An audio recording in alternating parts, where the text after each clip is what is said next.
Alors, on a ici la dernière mouture de la Nissan 370Z, mais on a quand même une grande historique derrière cette voiture-là parce qu'on est rendu à la 6e génération.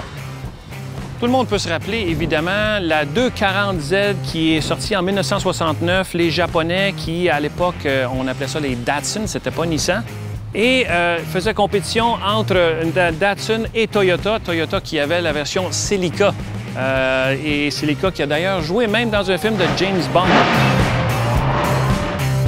La beauté de cette voiture, c'était qu'elle ressemblait à un mix entre une Jaguar, si on veut, la belle XE, et entre aussi un mix avec peut-être une Porsche, la 928, on peut penser, à cause du fait que le capot était tellement long et on avait la coque, si on veut, l'habitacle qui était tellement reculé.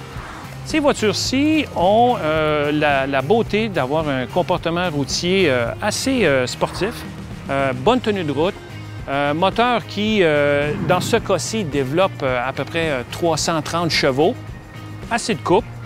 Elle vient de base, la version cabriolet, avec une transmission manuelle à 6 rapports. On a 2 modes. On a un mode normal de conduite et un mode sport. Mode sport, évidemment, les amortisseurs sont un peu plus rigides. Les changements de vitesse, c'est nous qui les faisons, mais ça donne quelque chose de plus. Pour ma part, j'aime bien la ligne de cette voiture-là. J'aime beaucoup l'arrière. L'arrière de cette voiture, regardez ça, ça donne une assise très musclée en arrière. Il n'y a évidemment pas de coffre parce que le toit qui est cabriolet se retracte dans le coffre. Alors voilà, on arrive derrière le volant avec la Nissan 370Z. Et vu qu'il fait très beau, ben pourquoi pas profiter du soleil pour faire ouvrir le toit.